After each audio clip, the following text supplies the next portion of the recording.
Essa aqui que eu estou apresentando na Moonverse.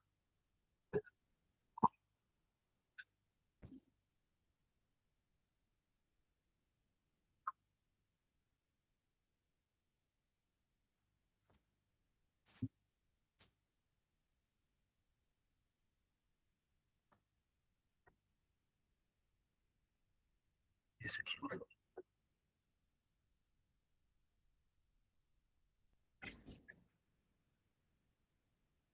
Desculpa a confusão aqui, gente, porque eu tinha mudado o arquivo de lugar e agora eu achei o arquivo correto.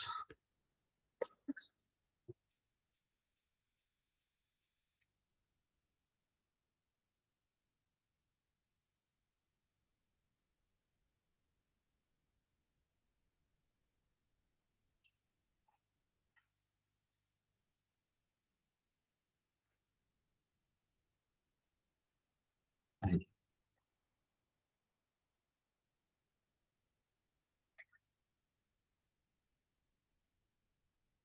Essa parte aqui a gente já tinha falado. Salame Science.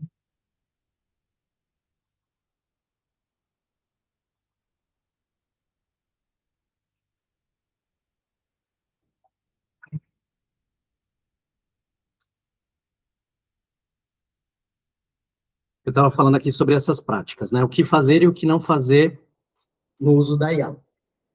Muito bem. Então, o que a IA é e o que a IA não é. Então, a IA, ela não pensa, ela não raciocina, por mais que pareça que ela entende o que a gente está dizendo, na verdade, ela não entende, e isso é bastante problemático, né? Porque, na verdade, ela funciona como um papagaio. O papagaio fala, mas ele não sabe o que fala, por que fala, como fala, certo? Então, essa é uma dimensão bastante interessante. Então, a IA é um papagaio estocástico que analisa puramente probabilidades. Nada mais, nada menos.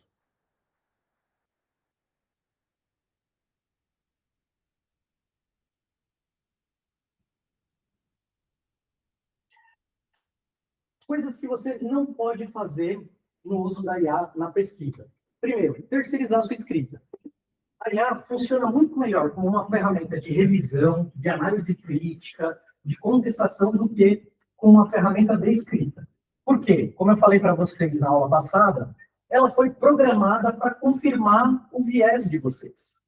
A IA, ela dificilmente desconsidera o que você fala, ou discorda do que você fala, ela vai tentar achar um jeito de encaixar aquilo que você está falando na resposta que ela vai fornecer. Por quê? Porque todo o sistema de inteligência artificial funciona assim: entrada, processamento e saída, né? Se você dá um comando ruim, a resposta provavelmente vai ser ruim. Se você dá um comando bom, a resposta será provavelmente boa, né? Então, você não pode terceirizar a escrita do seu trabalho, por quê? Porque perde a autoria. A cara do texto fica muito pasteurizada. Eu estava discutindo com o Paulo deu um bom exemplo, né? Na sala de aula, como é que a gente vai fazer com essa questão da IA? O aluno faz o trabalho na IA, entrega. Tem algumas características que a gente consegue enxergar e identificar que foi a IA que fez. Né? No caso do Paulo, foi o travessão longo. Então, trabalhos com travessão longo, que não é hábito da língua portuguesa usar travessão longo, já viravam um elemento de identificação. Muitos tópicos, bullet points, esse tipo de coisa demonstra ali que foi a IA que gerou um texto, não foi o autor que trabalhou com aquele texto. Não confie cegamente. Oi. Eu faço uma coisa.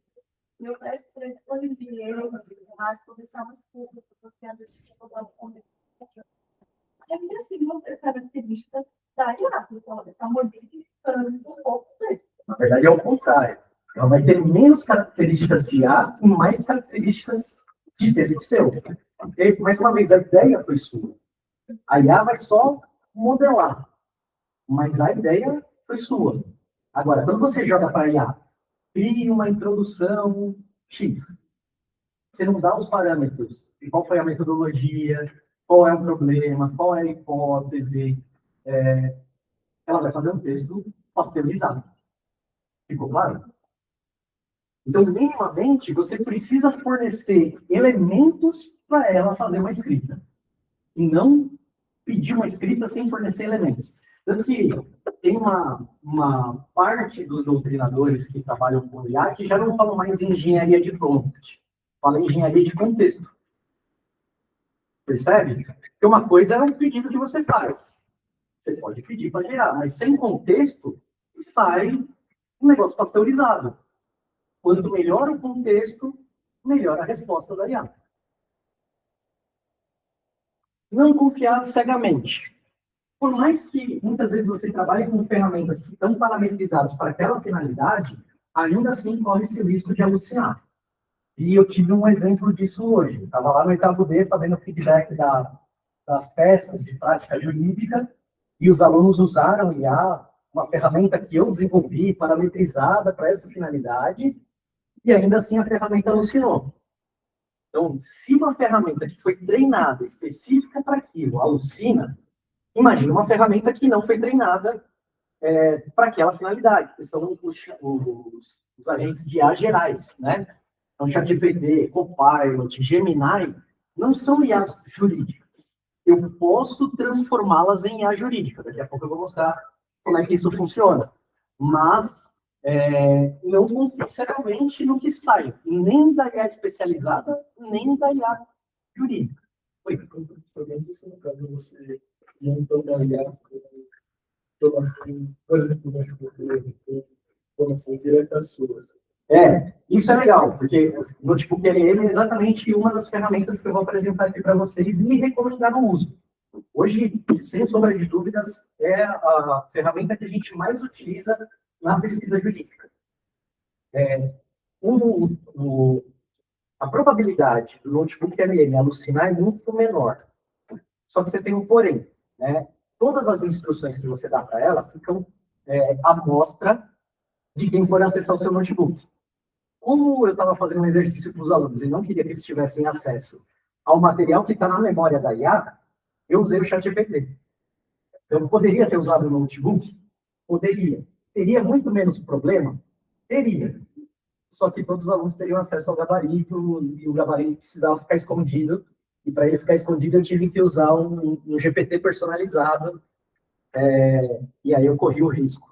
Eu literalmente corri o risco, mas eu expliquei isso para os alunos na metodologia da aula. Eu falei, por que eu estou usando essa ferramenta? Essa ferramenta proporciona uma experiência X que o Notebook LM não vai proporcionar. E essa experiência X, por mais que ela possa dar errado, ela ainda é melhor do que não ter a experiência. E isso foi o que eu falei para vocês sobre justificar o uso da IA na pesquisa de vocês. Não basta só falar assim, usei IA porque é da hora. Usei IA porque estava aí disponível, eu usei. Não, ela tem que ter uma finalidade dentro do trabalho de vocês. Tem que ter um método. Se não tiver método, é uso não recomendável. Agora, se você explica o método, fala o porquê disso, fala o porquê dos resultados, ali você está justificando, a IA faz parte do seu trabalho de maneira científica. Terceira dica de não fazer. Não insira dados sensíveis. Por quê? Gente, ainda mais na pesquisa acadêmica. Isso aqui que a gente apresentou, que o professor Bruno mostrou para vocês, e que nós estamos trabalhando, isso é absolutamente sigiloso. Nós estamos dividindo aqui porque é importante para a clínica, é importante para o desenvolvimento de vocês, e a gente confia em todo mundo que está aqui no grupo. Mas, quando eu vou apresentar isso para outras pessoas, todo mundo tem que assinar um termo, um NDA, né, que é o Non-Disclosure Agreement, ou Acordo de Sigilosidade, para poder ter acesso a essa informação. Foi algo completamente inédito. Se eu começo a jogar isso no ChatGPT, no Gemini, o que vai acontecer? Essas informações vão para um servidor americano, ou canadense, ou qualquer outro lugar do mundo, e eu posso perder o meu ineditismo.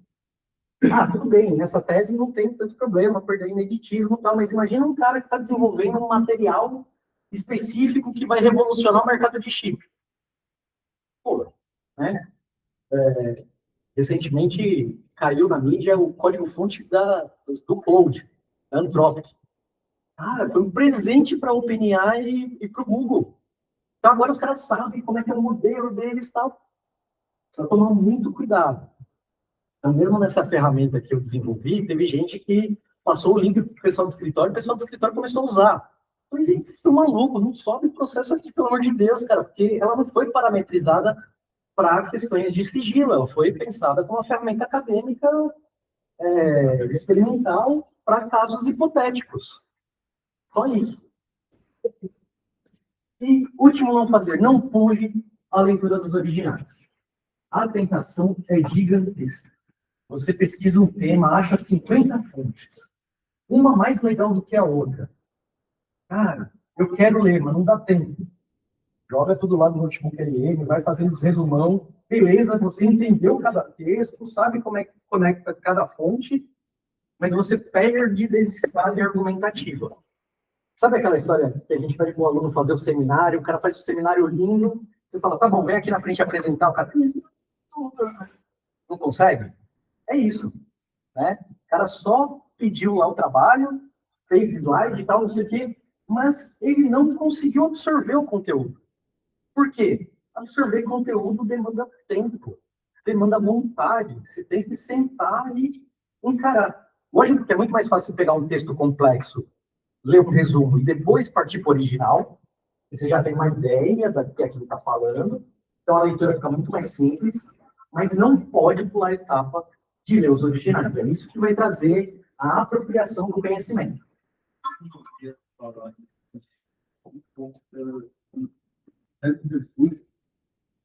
Isso, historicamente, em vários anos, se você pega um resumo, existe uma tradução de uma coisa muito complexa, e você perde muito o conteúdo de fontes. Um exemplo histórico meio clássico disso é a tradução da Bíblia para várias línguas. Você se perde em traduções. De uma obra complexa, para resumir, um conhecimento político, é uma puta de uma cagada, desculpa o termo, mas você perde muita presença com o autor original, que traz um conceito, por exemplo, falando do turismo social. Portanto, tem coisa em inglês, tem pesquisa coisa para fazer o TCC, e eu não consigo pedir só para resumir, eu peguei 20 obras lá, o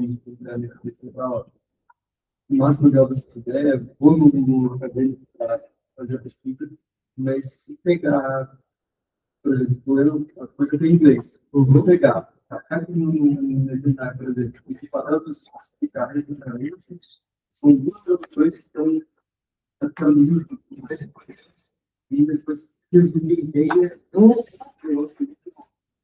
perde-se muito contexto, né? É o que a gente estava falando. O processo de conhecimento não vem pelo resumo, vem pelo confronto que você vai fazer do resumo com o texto original, né? Humberto Eco falava isso e eu adoro essa frase, cara. Tradutor e traditor. Toda tradução é uma traição. Porque, cara, os conceitos muitas vezes não batem. A linguagem é uma construção cultural. Todo mundo aqui já ouviu, não tem saudade, só existe em português, não existe em nenhuma outra língua. E é verdade. Saudade não é nostalgia, saudade não é falta, saudade é um conceito cultural típico dos países de língua portuguesa. Tem a ver com a nossa cultura, com a nossa formação. Então, tomem muito cuidado, pensem na IA dessa forma, é um tradutor. Ela vai traduzir, né? Você pedir para a IA lá, me explique o conhecimento a priorístico, como se eu fosse uma criança de 5 anos, ela vai fazer. Você vai entender.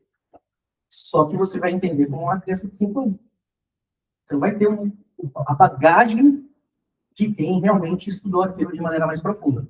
Tá? Então, tomem cuidado aí com simplificações, resumos, tudo mais, porque ela não vai trazer a cognição que vocês esperam.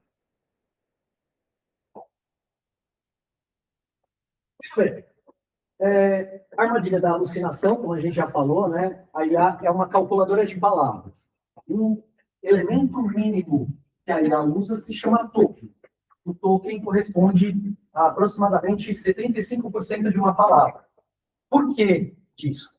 Porque na morfologia das palavras, a palavra é formada por um radical, um sufixo e algumas vezes um prefixo.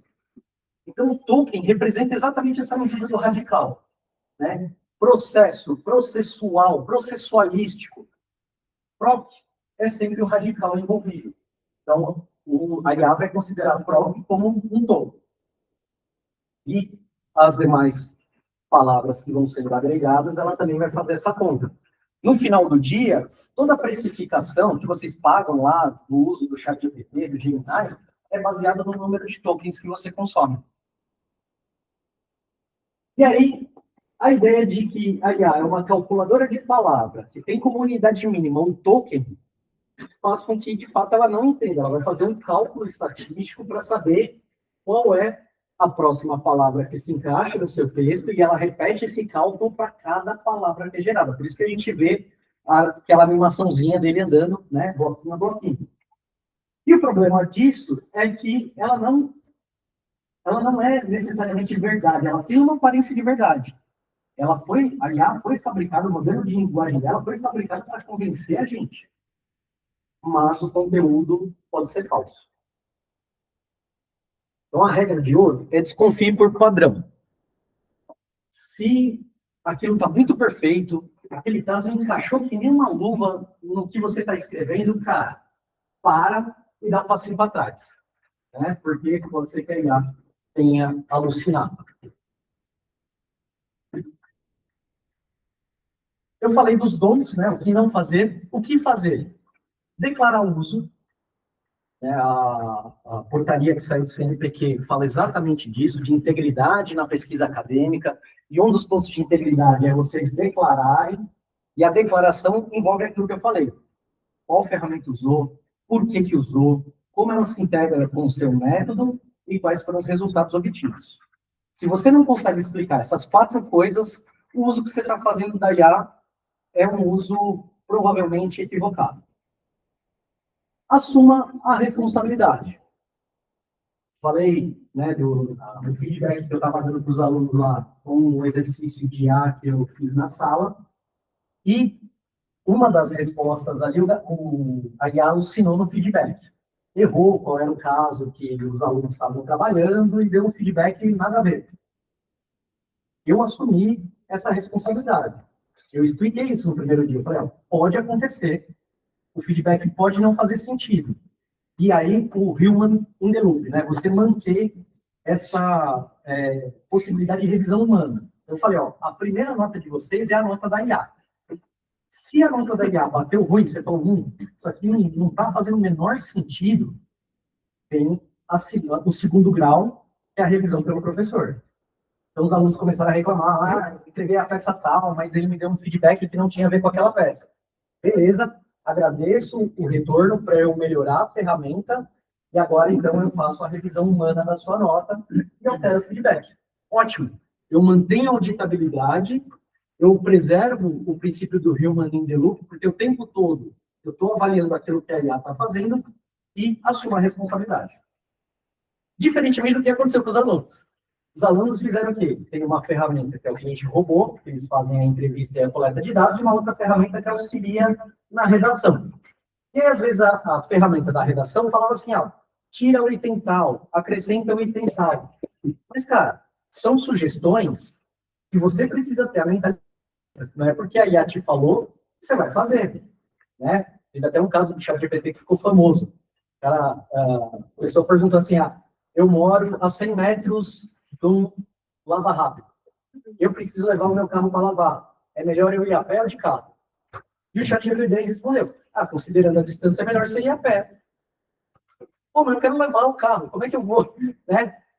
Não é porque a IA disse que era mais rápido você ir a pé do que de carro, que você vai a pé levar o seu carro para lavar. Não faz o menor sentido. Né? E os alunos caíram. E o que eles vieram falar assim? Foi a IA que mandou fazer. Foi problema de vocês. Sabe que não? Pois é. Teve um judiciário, um caso de tributário que ficou famoso recentemente. Matos Filho fez a petição, citou um artigo de lei que não existe e o juiz deferiu. com base num dispositivo de lei que não existe. Eles também esqueceu o prompt desse. Pois é, né? A IA não avisou para ele. Então, assim, não tem jeito. Cara, é o seu nome que está lá. Alucinação coletiva. Alucinação coletiva, é isso mesmo. Sonho que se sonha só é só um sonho. Sonho que se sonha junto é realidade. O judiciário provou isso. Já diria Raul Seixas, né? Não adianta. É o nome de vocês, é o CPF de vocês, é a OAB de vocês. É a carreira de vocês no final do dia. Sparring intelectual.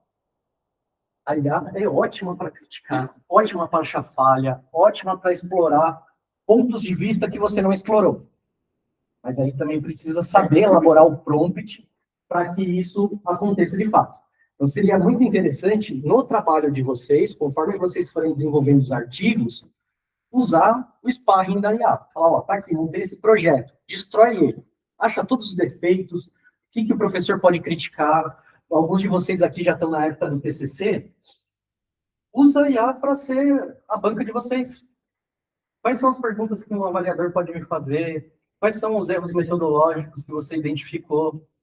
Isso é um uso bastante profícuo. Eu fiz isso com a minha tese de TCC, o chat com o Copilot. O chat deu uma alucinada muito bizarra. O Copilot alucinou, mas... Mais controlado. É. Você usou conta paga ou você usou conta gratuita?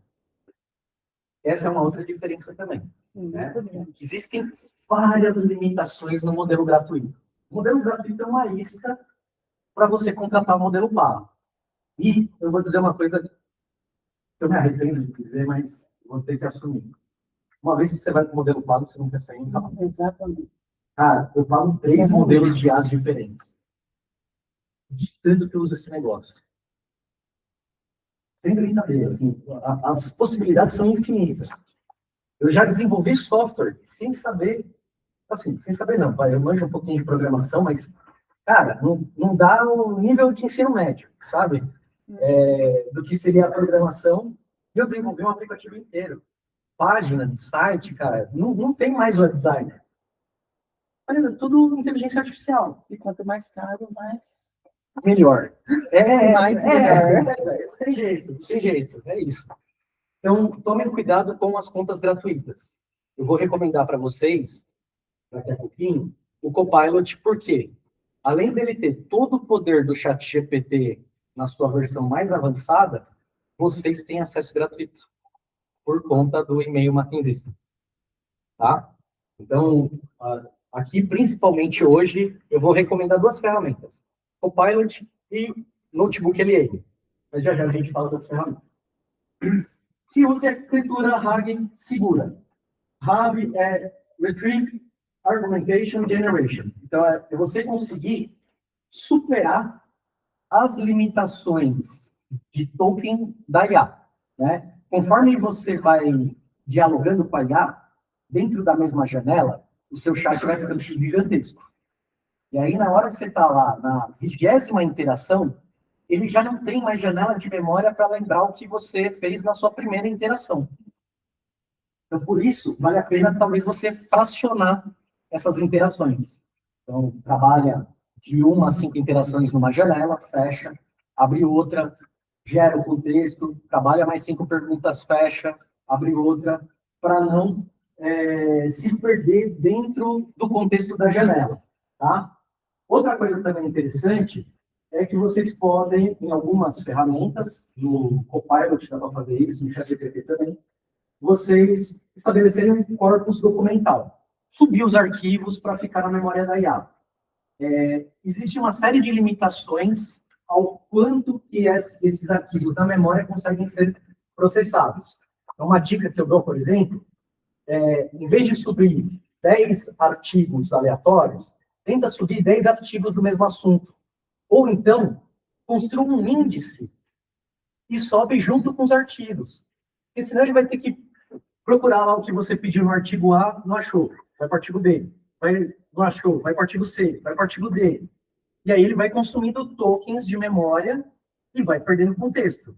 Se você constrói um índice de artigos, ele procura no índice e vai direto no artigo específico que trata daquele assunto. Treinar. É o treinamento. Na verdade, você nem tem. Eu chamo de adestrar. Né? Ele é um pouquinho teimoso, às vezes. Né? Por isso. Ele insiste no erro e ele costuma muito pegar, que nem às vezes ele fala, entendimento pacificado pelo STJ, escreve lá o que o STJ fala, mas ele não consegue descobrir aonde que está o julgado daqui. Então, assim, ele ainda induz você e tenta mostrar para você uma coisa que não existe, que é verdade. Então tem que tomar muito cuidado. É uma ferramenta que é ótima, mas você tem que ter um mínimo de conhecimento, porque senão você acaba colocando coisas E, cara, desconfiar de tudo. Desconfiar de absolutamente tudo que sai da IA. Oi? Complementando isso que ela falou, de fato, ele é persistente, principalmente quando é na versão gratuita, porque quando é na versão paga, ele coloca a fonte, ele demora muito para dar a resposta, exatamente porque ele começa a pesquisar as fontes, e são inúmeros sites que ele consegue fazer até em português. Mas ele fica tranquilamente uns 6 minutos, 7 minutos pesquisando para ver se realmente é aquilo que ele está falando. Já teve pesquisa que eu fiz que durou mais de 1 hora. E é interessante no modelo pago, por exemplo, porque ele se pergunta, será que eu entendi certo? E ele revisita o método que ele seguiu. Você vê lá, ele mesmo vai falando, revisando, verificando as fontes pesquisadas, pelo menos no meu ele mostra tudo isso que ele está fazendo. Sim, diga lá. Eu dou um ponto interessante quando você fala de pontos seguros, né? Você falou, né? A arquitetura seguras. A gente percebe que quando você faz um challenge na IA, falando, aqui eu tenho certeza que está errado, você recebe a resposta. Você tem razão. Quase sempre. Você está correto. Isso é um loop de alucinação. Porque se você, na próxima vez, ele fala, pera, eu falei que estava errado, mas na verdade eu acho que tem tal ponto, acabou todos os seus tokens e acabou tudo que você estava fazendo do ponto de vista de pesquisa, porque ele alucina o loop. Cara, isso é legal. E eu lembro de uma outra experiência que foi feita, porque assim, as plataformas, a hora que elas desenvolvem um modelo, antes de botar no mercado, elas fazem um teste de estresse para ver o percentual de acerto. Então, pegam vários testes, teste de matemática, teste de inglês, de história, e joga lá para a IA ver o resultado. Vocês devem conhecer os resultados, né, de casos jurídicos, né? Peguei um contrato, dei para 10 advogados e para a IA teve um percentual de acerto maior dos seus 10 advogados. Beleza. Esse é o teste de estresse. Num teste de estresse que foi feito, cara, eu achei muito engraçado isso. O modelo gratuito do ChatGPT está treinado até 2023. Então, se ele não estiver habilitado para pesquisar na web, ele só te mostra que aquilo que é considerado real, digamos assim, até 2023. Aí o teste que fizeram foi esse, assim, chat, o que você sabe sobre a estadia de Hitler no Brasil? Aí a resposta do chat foi, Hitler nunca esteve no Brasil. Aí a segunda pergunta foi, até onde a sua base de conhecimento está atualizada? Até 2023. Então, chat, depois de 2023, descobriram registro, não sei o quê, blá, blá, blá. Na verdade, o nome dele era Barnabé. Ele estava no interior de Minas Gerais e virou fazendeiro de café. Cara, a IA respondeu pro cara, desculpe o meu erro. Como a minha base de dados só está atualizada até 2023, eu não sabia desse fato.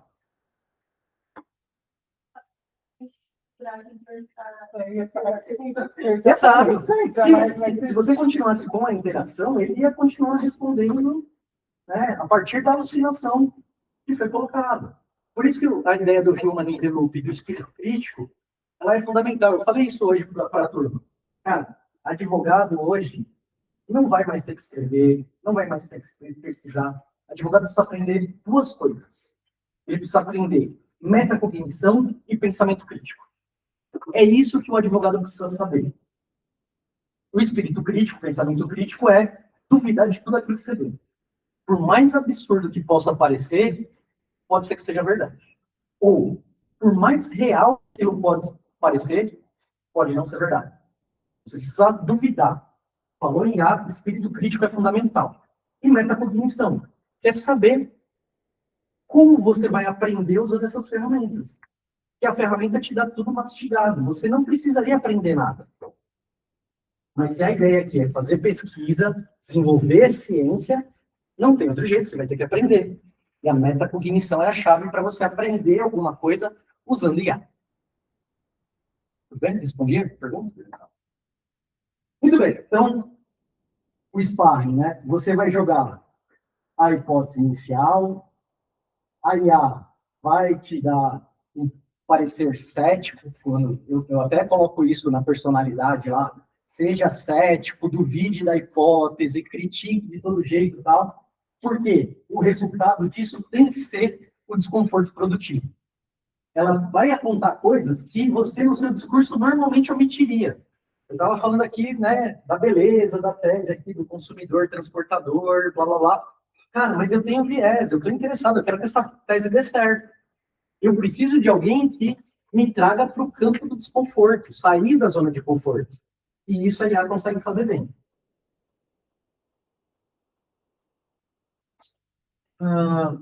A gente já falou de alucinação, chat genérico, arquiteturas que sejam mais controladas, com base de dados rastreáveis. Isso aqui, daqui a pouco eu vou falar. A ideia do Human in the Loop, né? Equilibrar inovação tecnológica com racionalidade humana. O trabalho tem que ter a tua cara.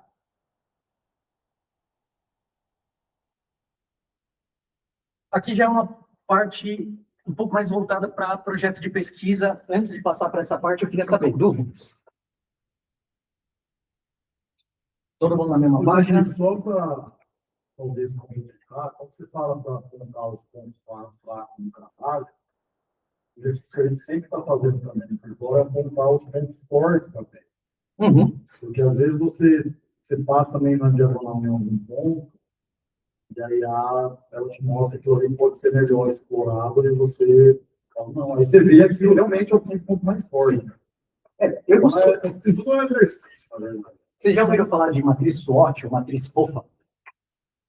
SWOT é Strength, Weakness, Opportunities e o T Threats. Então seria fortalezas, oportunidades, fraquezas e ameaças. Quando você pede para ele fazer uma matriz SWOT, eu acho que esse é o melhor jeito de usar o sparring da IA. Fala assim, faça uma matriz SWOT sobre o argumento que eu construí. Desculpa, qual que é o signo? É esse? S é stronger, o W é weakness, o O é opportunities e o T é threats. Em português fica FOFA. Fortalezas, oportunidades, fraquezas e ameaças. Então, quando você pede para ele fazer uma matriz SWOT, ele vai ver, do ponto de vista geral, quais são as fortalezas da sua tese. Então, olhando de dentro para fora. E depois vai olhar de fora para dentro. Quais são as fraquezas da sua tese? Oportunidades. Quais foram os pontos que você deixou de explorar e poderiam ser explorados? Ou quais pontos você não aprofundou e precisa aprofundar? Seriam as ameaças. Pois. O senhor acabou de falar um pouquinho antes do artigo estar na nossa cara. Isso é muito, muito engraçado quando eu costumo jogar muito na IA, assim. Eu jogo o meu raciocínio e falo, organize, né? Coloque de uma forma escrita bem acadêmica. Aí ele vem e muda tudo. Aí eu mando para ele assim, você repassa. Porque eu não quero que você tire o meu conteúdo. Uhum. Não quero que você tire o meu pensamento. Eu só quero que você organize, eu coloquei na ordem certa, e que você coloque os palavreados de uma forma mais técnica. Aí ele vem e reorganiza. Porque senão ele tira totalmente o sentido daquilo que você quer colocar. Uma coisa Aí que vale a deixa de pena, ser talvez, seu. você colocar no prompt, é falar assim, tente preservar ao máximo o texto original. Exatamente. Respeite o estilo de linguagem. Então, nos robôs que eu construo, eu coloco lá os documentos que vão construir o estilo de linguagem dele. Então, às vezes eu coloco lá, manual do STJ, manual de redação do STJ, na memória dele. Por quê? Porque ele vai pegar um parâmetro de redação que o próprio tribunal está falando, cara, usa isso aqui. Legal. Eu tenho o meu jeito de escrever, eu vou lá, escrevo, e aí eu falo, adapte segundo o manual de redação do STJ. Falar um pouco aqui, fala de matriz SWOT. É interessante, eu acho que a gente conversou isso até antes daqui, sobre o quanto faz diferença quando a gente vai fazer esse tipo de pedido para a IA, análises estruturais e etc., o prompt ser inglês. Uhum. Porque, É verdade. no final das contas, eu já passei com a questão de diferença entre matriz SWOT e matriz FOFA, problemas bastante grandes com a IA, porque, no final das contas, quando eu pedi uma análise de risco, porque a análise SWOT nada mais é do que uma análise de risco, se você nomear como FOFA, ele pode te dar um resultado completamente... Vai colocar um bonequinho da Hello Kitty, né? Falando, no final do cara, isso é real, importante, e a gente debateu, ontem teve um workshop de inteligência artificial do Centro de Inteligência Artificial do Mackenzie. Esse caso que eu comentei com vocês do robô cliente e do Prévia, foram casos que eu apresentei lá e que o Mackenzie vai apoiar para isso virar uma política da faculdade. Faz toda a diferença você escrever em inglês ou em português. Por quê? A própria forma de construção do LLM, do Large Language Model. A gente não tem uma IA construída no português. E aí eu volto para aquela expressão, tradutor e traditor. Determinados termos que para a gente faz total sentido em português, não faz o menor sentido em inglês. Né? Quando a gente quer falar, por exemplo, de recuperação judicial, você vai pensar assim, se eu fosse passar para o inglês, seria judicial recovery. Cara, isso não existe. Recuperação judicial em inglês é Chapter 11. Aí você fala, como assim? Recuperação judicial é capítulo 11. Capítulo 11 das normas gerais de direito americano, que tem lá, né, o código americano, e no capítulo 11 você tem um capítulo que trata de falência e recuperação judicial.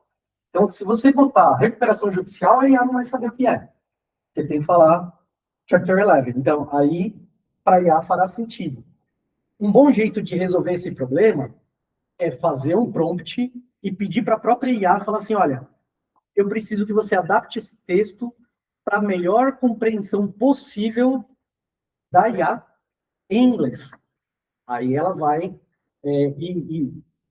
mais importante também é pedir para que ela confirme vieses ou misunderstoods, seria confusões, desentendimentos, digamos assim. Confusão linguística também. De confusão linguística. E aí, ela mesma, então, vai te perguntar, olha, você falou tal coisa, mas será que você não quer dizer isso? E aí ela confirma para você. Oi. E, por exemplo, a gente tem aqui uma parte de TCC, nosso TCC em português, claro. Uhum. Há um problema, porque ela vai traduzir aquele TCC para ela entender lá no servidor dela, aí ela vai gerar uma resposta, se eu fizer um prompt em inglês, vai... Aí você tem que fazer a revisão, né? Não, mas E assim, para melhor compreensão dela. No sentido Mas de- pela experiência não dá muita coisa. Porque acho que para um uso, talvez, que a gente faz, não, mas... Não, sim. vou estar dando para ela, ó, quero, sei lá, uma revisão ortográfica. Nada muito complexo. Vou pegar uma coisa mais complexa, fazer uma análise de dados. Eu estudo consulta agrária, de prisões dos últimos 60 anos, sei lá. Aí eu vou dar os dados lá da Comissão Pastoral da Terra, está em português, os livros de violência agrária, que está em português, aí eu vou fazer o prompt em inglês. Ela vai compreender. Ela vai melhor compreender, no caso. É melhor compreender. Garbage in, garbage out. Se você bota um prompt em português, todo desorganizado e tal, a resposta que você vai obter, seja ela em inglês, seja ela em português, vai ser ruim. Agora, se você faz um prompt bem organizado, pede para a IA conferir esse prompt, traduzir para o inglês, resolver eventuais confusões ou, enfim, polissemias que tenham ali naquele texto, a hora que você jogar aquele prompt, lógico, você vai dizer, quero o resultado em português, mas ele vai fazer todo o processamento em inglês, de uma maneira mais fidedigna àquilo que você espera, e apresentar um resultado em português melhor também. Tá? Então, não se preocupem muito com a linguagem da saída. Se preocupem mais com a linguagem da entrada. Quanto melhor a qualidade daquilo que entra, melhor a qualidade daquilo que sai. Então, assim, quando eu falei de partes estruturais do inglês, é só ver como, para quem usa ChatGPT, no caso, quando ele está pensando, se você pede para ele pensar, ele pensa em inglês. Nada do que está circulando ali na tela está, vou procurar tal, I'm searching website, blá, blá, blá, blá. Ele está pensando totalmente em inglês. Então, ele está pegando o que você colocou mesmo em português, e ele mesmo traduz para o inglês para ele mesmo. Então, Porque é isso, ele foi treinado em inglês. A gente ainda não tem uma IA treinada em português. Tem um projeto chamado Projeto Maritaca, não sei se vocês já ouviram falar, mas o Projeto Maritaca é a primeira tentativa de criar um LLM em português. E isso faz, por exemplo, análise de conflito agrário, análise de questões de povos originários. Cara, a IA foi treinada... Hã? faz mais sentido. Não, digo que faz sentido, assim, isso, de raciocínio. Então, assim, imagina só, você discutir questões da população indígena com uma ferramenta que foi criada nos Estados Unidos. Cara, a realidade americana foi de dizimar a população originária. Aqui a gente quer falar de algo que seja... Aqui também, mas nós somos cínicos, né? Porque a gente fala, não, tem que proteger, tem que ser... Exato. Bom, mas é isso. Então, assim, uma coisa é você pegar um modelo de LLM que tem uma tradição cultural que está carregada ali. Não é só a linguagem é cultura. Né? Wittgenstein falava disso. Os limites do seu mundo são os limites do seu vocabulário. A primeira coisa que a gente faz na ciência é definir terminologia.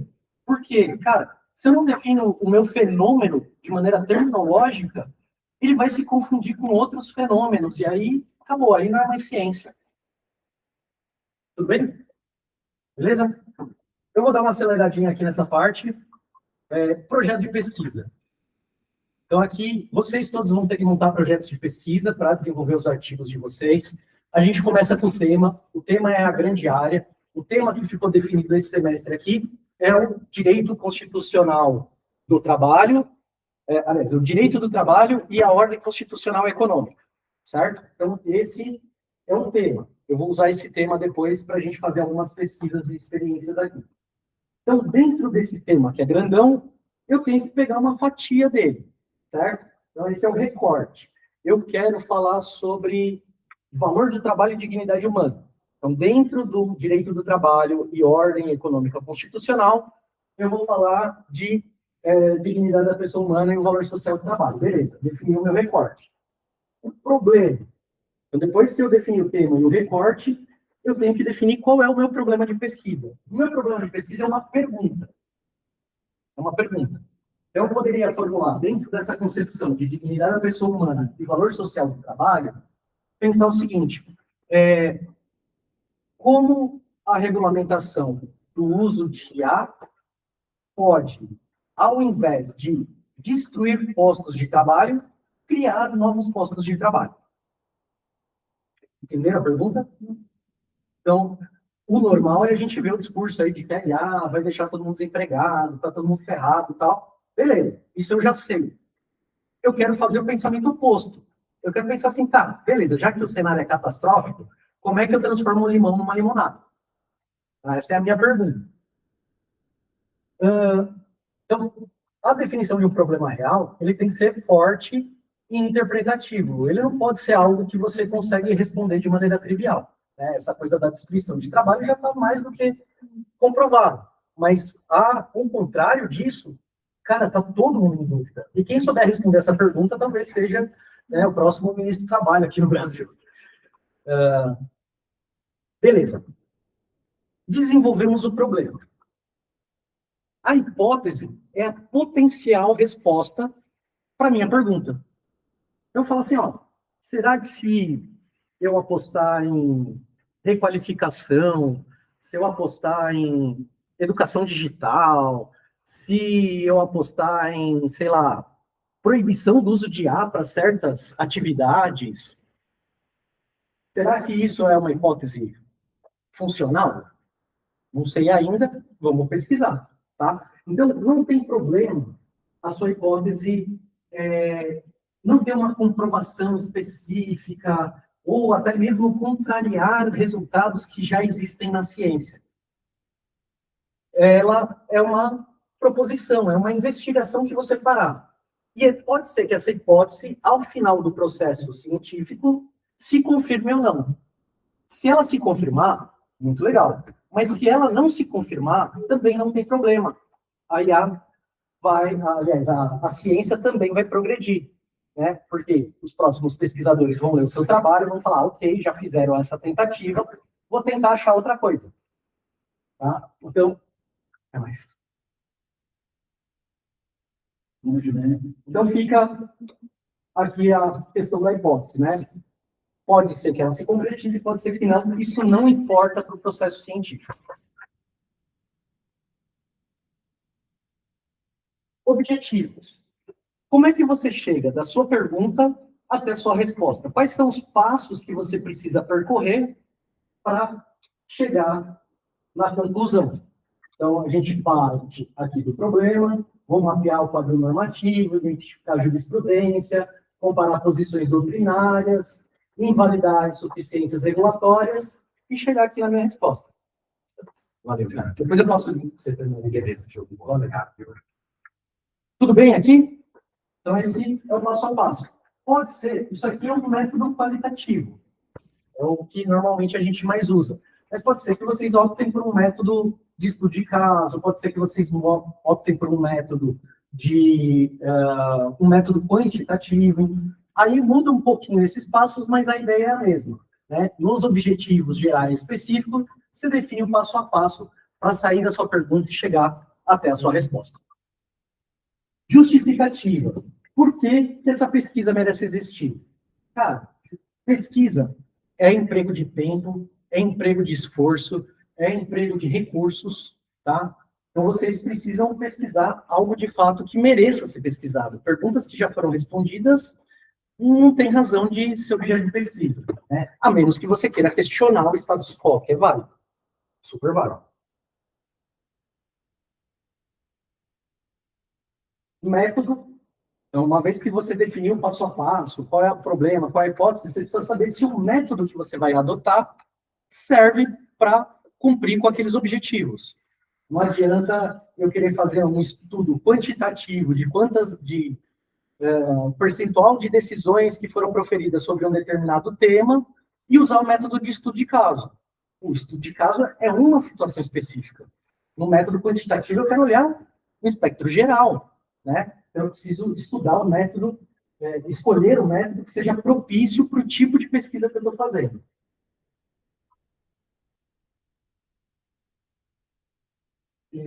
Beleza?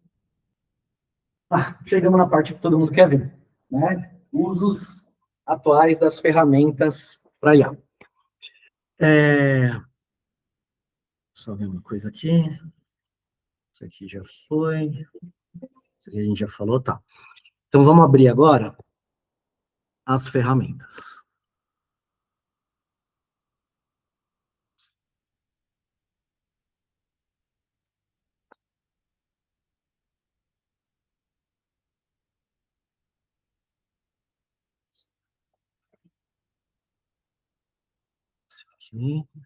Aqui é o notebook LM, e vamos abrir as bases do próprio Mackenzie aqui também.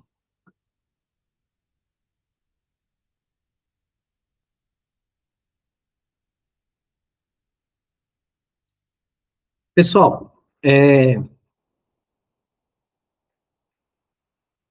talvez eu frustre um pouco algumas expectativas, no sentido de falar para vocês usarem ferramenta de IA para fazer pesquisa.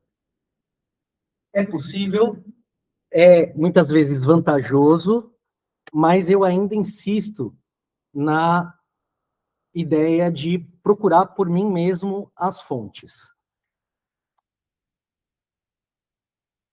Então, eu vou começar aqui com algumas bases de dados, para a gente conhecer melhor e também comparar isso com a IA. Toda.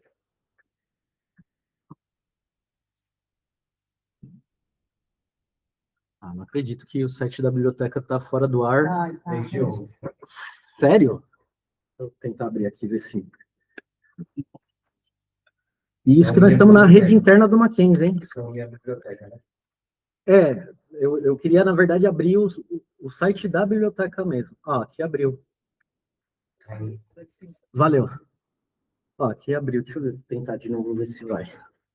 Pode ser que seja só para... Agora foi. Ó, então aqui, por que que eu vou começar aqui pelo site da biblioteca? Porque aqui vocês têm acesso a tudo que vocês conseguirem pesquisar.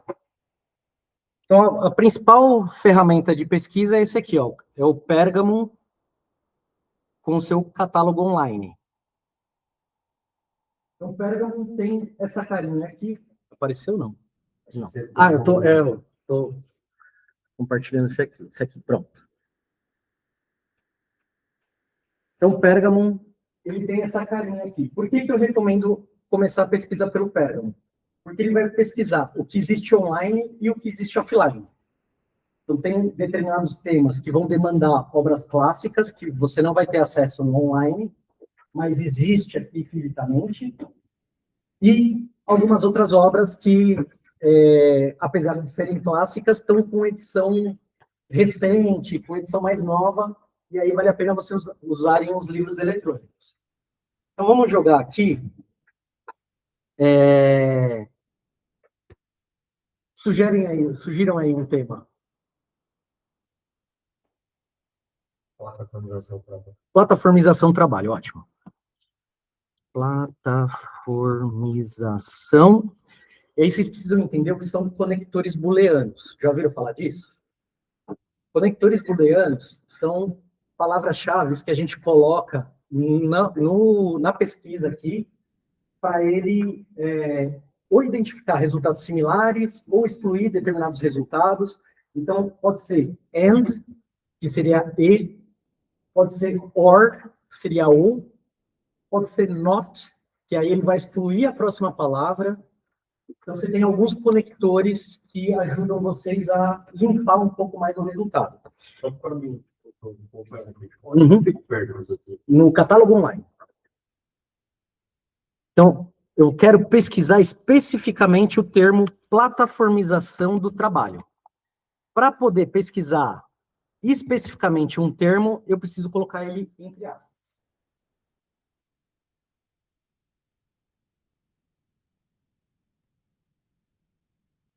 Olha só, com o termo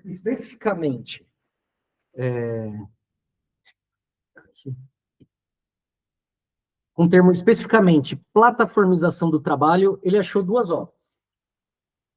Cooperação, uma saída emergente frente à plataformização do trabalho. E o outro, plataformização das relações de trabalho. Como as tecnologias inovadoras, as plataformas digitais impactam na economia e desafiam a estrutura do direito do trabalho. Ótimo. Duas obras super específicas, com esse tema plataformização, que vocês já poderiam adotar como uma fonte inicial.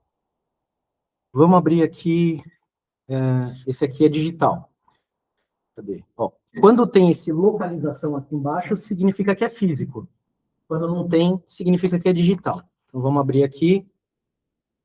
Antes de uma coisa, recomendo sempre vocês fazerem um login na plataforma do Mackenzie. Então, tem que pegar o TIA de vocês, no caso, né? Aqui, vou colocar o meu. E a senha da internet, se eu não estou enganado.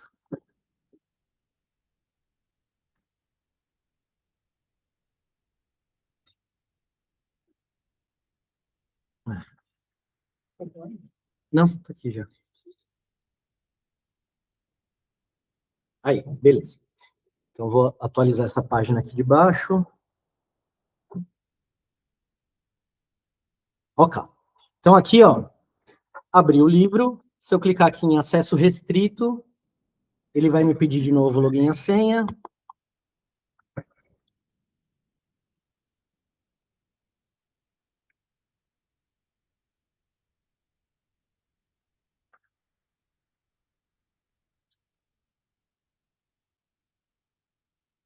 E aí já me joga lá, esse livro está naquela biblioteca virtual 3.0 da Pearson. Legal, tá aí o livro para vocês pesquisarem. Então, muito do que vocês podem usar, vocês acham fácil na plataforma Pergamon. Seja de maneira física, seja de maneira digital. Uma vez que a gente pegou um livro específico da área, 2 ou 3, o que eu gosto de fazer? Isso aqui, ó. Eu vou lá no final do livro, pegar as referências daquele livro.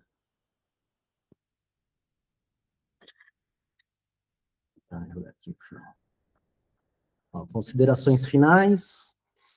Referências. Gente, isso aqui já é uma pesquisa de fonte. Eu já sei aqui que eu posso escolher algumas obras, excluir outras, conforme o meu problema e a minha hipótese. Tudo bem? Então, é legal vocês começarem com os livros. Pegou um livro específico sobre o tema, uma tese de doutorado, alguma coisa assim, vai lá na bibliografia e dá uma fuçada na bibliografia. Vejam títulos que possam te interessar ou não. Quando os títulos são eletrônicos, já vai ter até o link para vocês clicarem e abrir. Quando o título for físico, aí você pega aquele título, joga de novo na plataforma Pergamon para ver se tem o livro aqui, se não tem, tudo mais. Dúvidas? Não? Beleza. Então, usem a plataforma Pergamon. Ela pesquisa geral, minha biblioteca, RT, a biblioteca virtual 3.0, agora a gente tem a Tirante também, como biblioteca digital aqui disponível. Então, vale a pena usar a plataforma Pergamon. Essa é a primeira ferramenta que eu queria mostrar para vocês.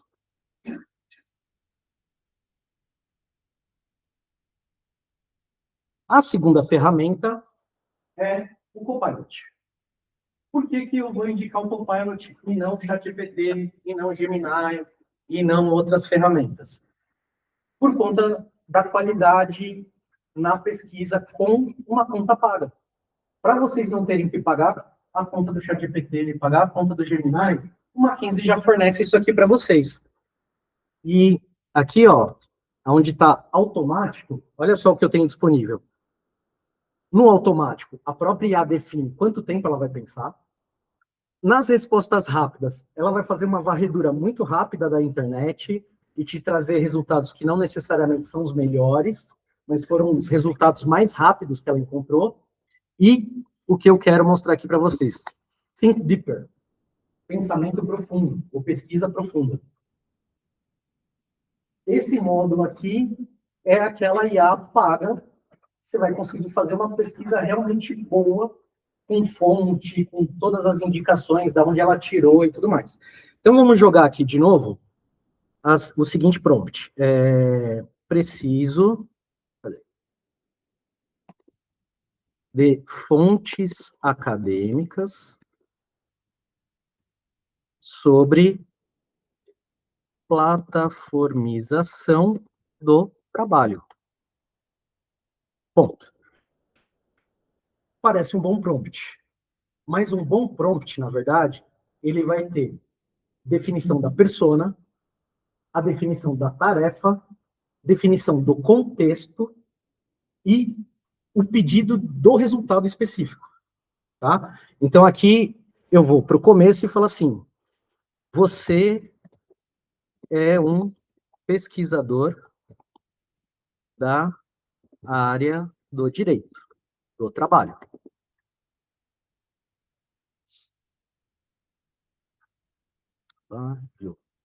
Definir a persona. A tarefa. Preciso de fontes acadêmicas sobre a plataformização do trabalho. O contexto. Estou escrevendo um artigo para o grupo de estudos na graduação em Direito. Esse é o contexto. Eu posso até melhorar o contexto falando assim, com foco no direito do trabalho e ordem constitucional econômica. Eu já falei para ele que eu estou pesquisando trabalho, plataformização do trabalho, que eu sou um aluno de graduação e que o meu trabalho vai para um grupo de estudos cujo objetivo é estudar direito do trabalho e ordem econômica. Quero o resultado. Então, agora, qual é a saída? O que ele vai te entregar?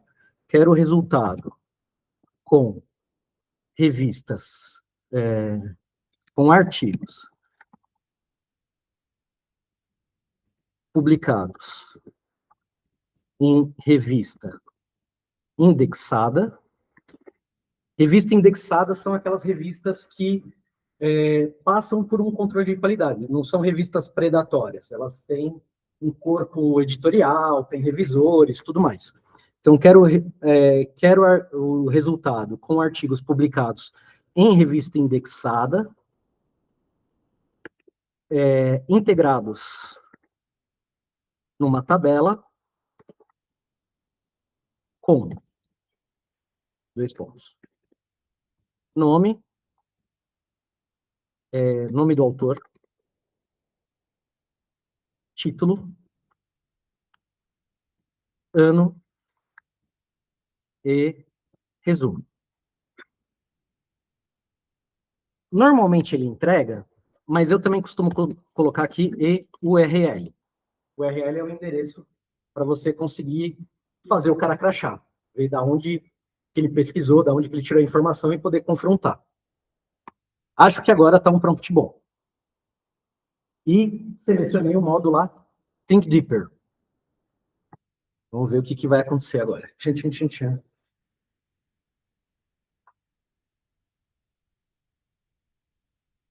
Olha, essa fica meio claro, né?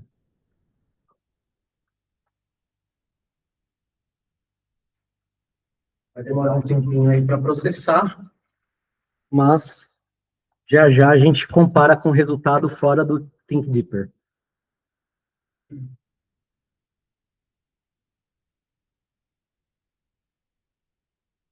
Não está funcionando. Oi?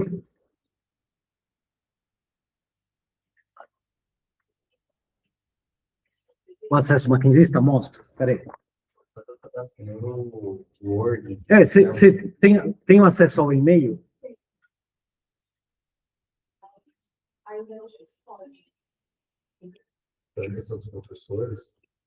Cara, a princípio não. A princípio daria para vocês acessarem também. Deixa eu só... porque tá no mesmo pacote. Word, Excel, PowerPoint, tudo junto. Ó, tem o jeito que eu costumo fazer para acessar fora do... Assim, ó. Aqui. Uhum. O edital? Uhum. Tá ótimo. Eu já tô... Na lista de aplicativos que a gente tem no Microsoft 360 lá. Não tá aparecendo? Aparece. Ó, é isso, ó. Eu acessei a internet no Outlook. Eu clico ali em cima, aparece aqui, ó, o Pilot 365. Tem até aplicativo de trabalho coletivo, mas não tem. Bom. Eu imaginei que já tivesse disponível para vocês, mas... Então, esse foi um ponto também que eu reportei lá no workshop de IA, né? Eu falei, cara, para a gente poder incentivar o uso de IA, os alunos precisam ter acesso. O Mackenzie vai ter que desenvolver uma grana. Ó, deixa eu mostrar aqui, ó. Ele aparece aqui na pesquisa, ele vai mostrando, ó. E o Copilot está em português, né? A gente está falando pensamento em inglês e tal. O Copilot ele já está mais adaptado para o português do que o ChatGPT propriamente dito. Mas, ó, ele vai pesquisando, ó, direito do trabalho, plataformização, revista Cielo, International Labor Review, e aí vai pesquisando. Olha só, chegamos no final do resultado aqui, vamos ver quantos artigos ele achou. 1, 2, 3... Trouxe. Por isso que e aí, ó, tem os links aqui, tem o resumo, certo? Olha o tempo que a gente economizou Eu teria que pegar artigo por artigo, ler resumo por resumo, tabelar os dados para depois efetivamente começar a me aprofundar nos textos.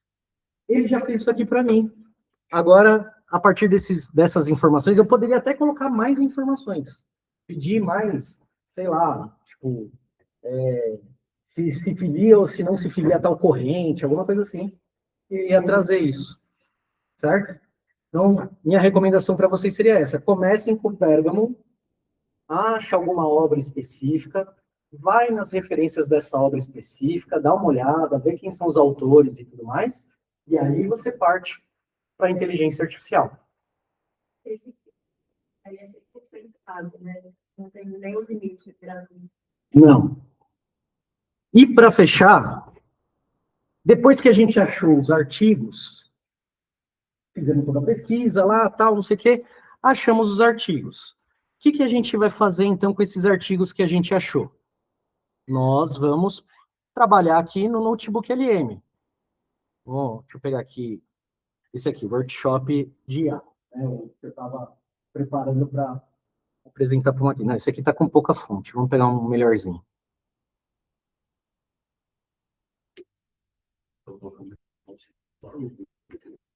Demora. Não, ele demora. Mas aí, o legal do Notebook LM é você poder fazer isso, ó. Eu seleciono qual fonte eu quero que ele trabalhe. Ah, eu quero trabalhar com uma fonte específica. Beleza, ele vai gerar o resultado só com base naquela fonte. Ou não, eu quero comparar aqui 3 fontes. Seleciono essas 3 e vou fazendo os pedidos. Aqui nesse caso, é a tese de consumidor, que a gente estava conversando aqui e tal. Tem. Aqui, ó, o que muda? O que muda é a quantidade de ferramentas que você tem no estúdio. A qualidade é a mesma. Ele consegue trabalhar só com as fontes que você escolheu, não vai alucinar, é a ferramenta mais segura para você trabalhar. A diferença é que aqui, por exemplo, eu consigo especificar como é que eu quero a minha apresentação, como é que eu quero um resumo, ou relatório, infográfico, tabela. Então, hoje, para preparar slide de aula, eu faço isso. Eu seleciono meus textos, venho aqui em apresentação, já tem um prompt específico que eu coloco lá, um slide, uma apresentação com tantos slides, com mais imagem do que texto, para a apresentação ficar um pouco mais dinâmica, blá, blá, blá. E ele constrói exatamente do jeito que eu pedi. Certo? E aí, vocês podem começar a dialogar com as fontes. Isso é que é legal. O Notebook LM te permite dialogar com as fontes. Então, pensei num projeto, numa proposta assim, né? O meu problema de pesquisa é esse, essas fontes aqui estão adequadas ao meu problema de pesquisa, estão adequadas à minha hipótese, e assim você vai discutindo.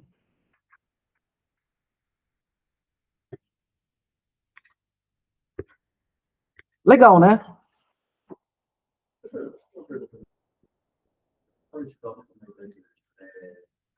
Toda vez que eu baixar o código de fonte, por exemplo, no chatbot, integrado, já Cara, eu estou louco para fazer isso, mas ainda não tive tempo. Coragem eu tenho. Mas aí, qual que é a recomendação? Não usa o seu computador pessoal, tradicional. Tem uma máquina específica só para isso. Eu queria testar se ele é mais viável. Tem menos alucinações. Então, é super viável. E hoje a gente tem chamado essa experiência, né? A IA é construída com base no LLA, Large Language Models. A gente chama essa experiência de SLA, Small Language Models, porque ele vai ser construído para uma finalidade específica. Até porque você não tem o mesmo poder de processamento de uma OpenAI, do Claude, do Google. Mas para pequenas tarefas, que você vai rodar local e tudo mais, super funciona. Teve, nesse workshop que a gente estava comentando, teve um professor da FCI que falou isso. Baixou o LLM do DeepSeek, está disponível, open source, gratuito, instalou na máquina dele e foi treinando o algoritmo. O Llama da Meta também é open source, daria para usar. Tem alguns modelos de linguagem que estão disponíveis. Tem que manjar um pouco. É bem difícil de fazer isso. E tem que ter uma máquina da hora, porque senão também você vai cair no problema do processamento. Eu queria ter, seria uma ideia assim, queria ser realmente eficiente, né? Propõe e reduz a quantidade de funções. Você tira essa dúvida. Cara, o fato ele faz isso. Então, meu, relatório de processo, antes eu pedia passar para o estagiário, faz um relatório, tal, não sei o quê. Não tipo PLM, cara. Eu já estabeleci um formato de relatório, tem um prompt lá que gera o relatório do jeito que eu quero, com tais campos e tudo mais. Cara, em 5 minutos está pronto. O negócio que ia demorar, às vezes, 2 dias para ficar pronto.